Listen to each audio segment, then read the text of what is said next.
Halo, Assalamualaikum warahmatullahi wabarakatuh.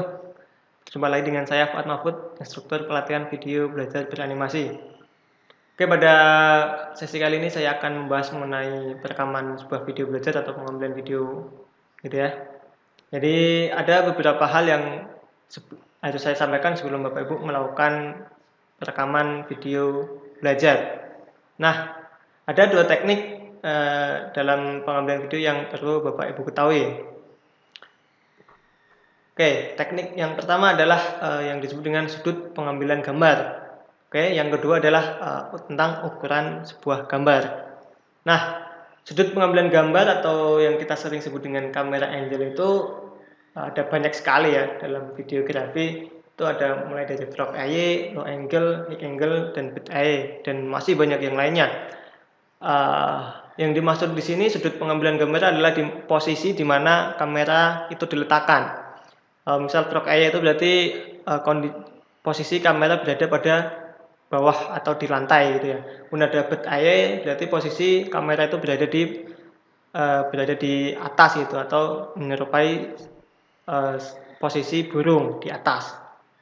Nah, namun dari banyaknya sudut pengambilan gambar itu ada satu hal yang wajib Bapak Ibu pahami ya, yang disebut dengan eye level, gitu ya. Eye level itu apa? Nah, eye level itu adalah sudut pengambilan gambar yang sejajar dengan objek atau hasilnya nanti akan memperlihatkan tangkapan pandangan mata seseorang itu berdiri atau pandangan mata seseorang itu yang mempunyai ketinggian tubuh tepat tingginya sama dengan objek. Nah, maksudnya adalah di mana nanti kondisi posisi kamera itu ya, posisi lensa kamera itu sejajar dengan posisi mata kita sendiri itu saat melakukan perekaman. Itulah yang disebut dengan eye level. Atau kita juga sering sebut eye level ini dengan normal shoot, itu ya. Itu tentang sudut pengambilan gambar. Berikutnya adalah tentang ukuran gambar. Ukuran gambar ini tentunya dikaitkan dengan tujuan dari pengambilan gambar. Nah, pada kegiatan videografi, ukuran gambar ini sekaligus biasanya menunjukkan aktivitas seseorang, kemudian ada emosi seseorang atau situasi tertentu gitu ya, atau menunjukkan suatu sosok seseorang atau objek sebuah gambar atau kondisi tertentu lah seperti itu. Ini yang dimaksud dengan ukuran gambar gitu ya. Biasanya tujuannya untuk hal-hal seperti tadi. Teknik-tekniknya itu ada banyak sekali, ada extreme close up gitu ya, ada big close up, kemudian ada close up, medium close up, full shoot, long shoot, one shoot, two shoot, group shoot gitu ya. Kalau bisa kita sering lihat itu, misal kita ambil ini ya gambar close up gitu ya, kita diperlihatkan orang sedang mengetik lah, itu biasanya bertujuan untuk orang ini sedang mengetik gitu ya. Kita ukuran gambar di mana pada posisi extreme close up diperlihatkan orang sedang gosok gigi, dilihatkan giginya sambil gosok gigi. Itu tujuannya untuk hal itu. Nah, kemudian yang perlu dari Bapak Ibu ketahui di sini adalah yang bertujuan untuk menunjukkan sosok seseorang, gitu ya, yaitu teknik medium shoot. Nah, medium shoot ini bertujuan untuk menunjukkan sosok seseorang. Itu biasanya untuk menunjukkan orang yang sedang berbicara gitu ya. Kalau kita bisa lihat di televisi, kita sering melihat orang yang membaca berita itu diambil pada posisi medium shoot. Nah, medium shoot itu adalah pengambilan gambar dari sebatas kepala hingga pinggang gitu ya. Ya, tujuannya untuk memperlihatkan sosok seseorang itu tadi yang sedang berbicara dan bisa lebih jelas itu memperlihatkan orang yang sedang berbicara itu sendiri. Oke, itu tadi tentang teknik-teknik pengambilan gambar. Kemudian ada hal yang perlu saya sampaikan lagi yaitu tentang green screen. Green screen itu adalah yang sudah Bapak Ibu ketahui adalah background warna hijau atau biru ya, ataupun warna lain yang warnanya sama itu atau solid itu ya. Kemudian green screen ini saya harap untuk tidak sama dengan warnanya dengan warna yang menempel pada tubuh kita atau aksesoris yang ada di badan kita gitu ya. Oke, green screen sendiri nanti yang akan kita berikan efek gitu ya, efek video atau teknologi yang nanti kita manipulasi, kita hapus backgroundnya, kita jadikan tempat lain gitu. Harapannya jika kondisi kainnya nanti kondisi green screen-nya itu tidak tertekuk-tekuk, kemudian tidak terlalu gelap ataupun tidak terlalu terang, dan juga warnanya itu berbeda dengan kondisi badan kita, tentunya akan hilang secara sempurna. Jadi itu yang perlu Bapak Ibu perhatikan dalam penggunaan green screen nantinya. Oke, saya akan memberikan tips-tips tentang pengambilan gambar. Yang pertama, nantinya untuk mengambil gambar, silakan nanti beri jarak antara subjek dan background itu sekitar 30 cm. Kemudian yang kedua adalah hindarkan objek bayangan apapun dari background.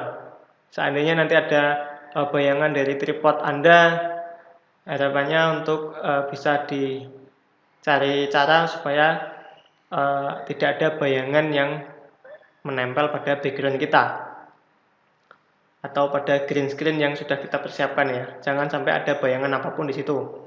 Kemudian berikan pencahayaan yang sesuai gitu ya. Nah, untuk mendapatkan pencahayaan yang sesuai tentu kita harus memerlukan lighting jika itu berada di dalam ruangan. Nah, namun kita bisa memanfaatkan ya waktu pagi, siang, dan sore untuk pengambilan gambar karena memiliki pencahayaan yang sudah sesuai dan kita tidak perlu repot-repot lagi untuk menyeting lighting di sana gitu. Dan saya yakin untuk hasil dari pencahayaan pada waktu kita sebenarnya di luar ruangan itu dengan memanfaatkan sinar matahari tentu akan lebih sempurna nantinya dalam melakukan penghilangan background. Nah, kemudian untuk saat melakukan perekaman harapannya untuk sebisa mungkin menghindarkan dari pengambilan gambar dari suara yang bising dan mengganggu gitu ya. Jadi hindarkan dari suara-suara lain yang mengganggu sebisa mungkin gitu. Kalau memang tidak memungkinkan yang tidak masalah karena ini masih dalam bentuk latihan.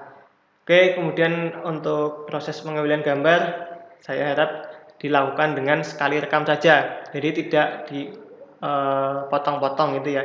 Karena dengan kita melakukan sekali rekam itu akan memudahkan kita dalam pengeditan nantinya. Kemudian untuk green screen seperti yang sudah saya sampaikan sebelumnya, jangan sampai terlipat, tertekuk ataupun muncul lipatan-lipatan hitam pada background kita. Jadi kalau seandainya itu kain, harapannya disetrika terlebih dahulu kain hijaunya sehingga nanti tidak tertimbul karena bayangan hitam pada kain kita sehingga green screen kita nanti dapat hilang secara sempurna. Itu sih yang dapat saya sampaikan terkait pengambilan video belajar. Oke, saya akan perlihatkan ya untuk Bapak Ibu contoh setup yang saya lakukan. Di sini terlihat saya lakukan setup ini untuk pembuatan video tutorial ini.